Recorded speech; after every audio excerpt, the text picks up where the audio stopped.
So as some of you may or may not know, in the next update, which is going to be title update 10.1, the Foundry Bulwark is going to receive a nerf. Now it really depends on, I guess, how you see it. It might actually be a buff. In my case, I think it is going to be a buff. But basically what's going to happen is they are changing the 3-piece bonus from being a 3% armor regen to just a single 1% armor regen. However, they are also going to include 50% shield health on the 3-piece bonus. Now, for a Foundry Bulwark build, this really isn't that destructive. It's not really going to hurt your shield build that much. There is a slight reduction in, obviously, your armor regen. It's pretty significant reduction in your armor regen. But you are going to have a shield that lasts longer. So, it's a little trade-off. It's a little weaker, but I still think there's ways to use it that are going to be very nice. So the more damage that your shield can take, technically the more regen you're actually going to get. So you are going to see a slight increase in the amount of regen that you get from your shield taking damage, which is good.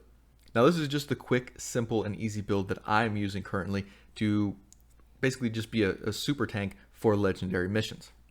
So I'm not doing anything crazy with this build. I am using the Technician specialization for that additional skill tier. Plus I'm also getting the extra damage to mechanical or deployable targets. But I also am getting the EMP grenade, which is very beneficial for legendary missions. Obviously, you don't really have that much CC ability. You don't really have that much, distraction. But at least this way you can knock out the med stations and all that stuff. You can at least disrupt the dogs, pretty easily help your team out. Now, of course, I am rocking the Liberty Pistol, which I think is pretty much just a go-to if you are having a high health shield. Obviously, it's just, it just makes sense. But I usually try to avoid the headshots as much as possible, just so I can keep that damage bonus, just to at least deal a little bit of extra damage.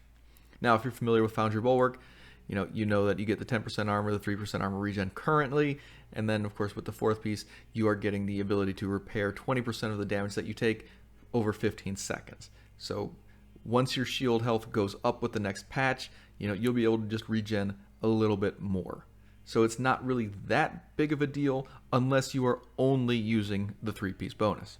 If you're using the 4-piece, it's still pretty much going to be a good build to use. You can see here, this one's rolled with explosive resistance, and I've got a protection from elites mod on it. Now, my chest piece is the Tardigrade. Obviously, it just makes sense. I've got a lot of armor. Why not use this for my team? And of course, it also gives me that 80% armor, so it's a win-win. Now, obviously, explosive resistance and armor regen, and I've got a protection from elites mod in there. Now, obviously, once the change happens, this piece, depending on your needs, might, be changed out for something else. Now, my holster, Foundry Bulwark, armor, and obviously armor regen.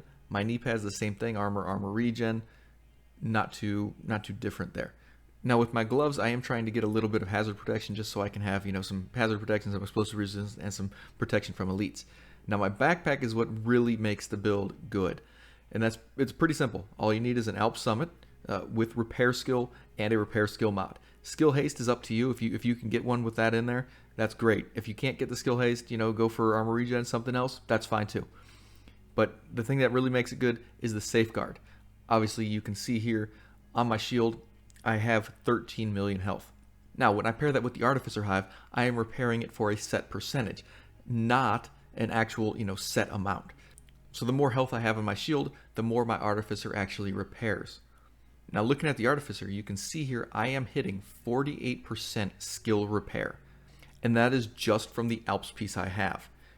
You can see I've got 3 repair skill rolls on there. I've got the brand set, I've got the attribute, and I've got the mod slot with repair skills.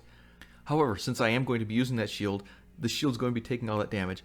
It's going to be repairing me in case I do take a little bit from the side or something. Safeguard is going to be on a lot, which means that 48% now turns into 96% skill repair. So basically, no matter how much health my shield has, I am going to be fully restoring it every 10 seconds. So basically, just having that one single piece of Alps does a huge help for this build. And of course, I still have my Liberty Pistol, so if I did get into a dicey situation that I just needed, to use one of those headshots, I could still do that and basically repair my shield pretty much 90% easily with just one shot. Now, it's up to you, if your team is fairly competent, you're playing with a very set team, you know who you're playing with, you know what they're going to run, you know how they play. and you don't need the tardigrade, you know, there's going to be some better options here. I think they're going to be changing the shield health holster. That's going to be a 50% shield health instead of a 10%. So that's something definitely to look out for. I'm not sure if they're changing the Motherly Love gloves. I know it's currently 10% skill health. So if they do change it, that could become 50% skill health. That might be nice. And then that would be an easy way to at least get some skill repair there. Obviously, that's an Alps Summit piece. So you could replace the backpack. You'd lose out on Safeguard, but you'd still get a good chunk of health back on your shield from the Artificer Hive. However, you know, it's free for you guys to, you know, switch up and basically use as you like. I found that this is an incredibly competent way to do it because, like I said, I'm not relying on armor regen, you know, on my build. The more health that my shield has, the more repair that I'm going to get. And honestly, if my shield starts taking huge amounts of damage, I am going to be getting more armor regen from my shield taking damage than any armor regen that I actually have on the build already. Now, will the 2% reduction in armor regeneration hurt? Yeah, I mean, it's not going to be great, but it doesn't really matter that much in the long term. Once my shield starts taking damage, obviously I'm repairing it every 10 seconds. That healing that I'm getting is going every 15 seconds. So the more damage that my shield takes, the more regen I'm going to just keep getting. So I think it's a huge benefit. But I think overall Foundry Bulwark is going to become even more similar to the D3 from Division 1. And this is just a good step into basically seeing that happen. Now the only thing we need to work on is a good fast firing weapon for the shield build. Hopefully we can get some sort of improvement to actually, you know, use SMGs. You know, who knows what can happen. Maybe there's some future exotic plan where you can actually equip an SMG with a shield. That'd be awesome. That'd be great. I'd like it. Maybe they can just improve the Crusader or the Deflector shield, I think it's called. I don't remember. But maybe they can improve the two other shields so that they can actually take some real damage. Because yeah, they're just not good. It doesn't matter what this set does. Those shields are terrible, and you have to use the Bulwark. And that's kind of disappointing. You got 3 other shields, and yet you can only really use the Bulwark. Otherwise, they're crap.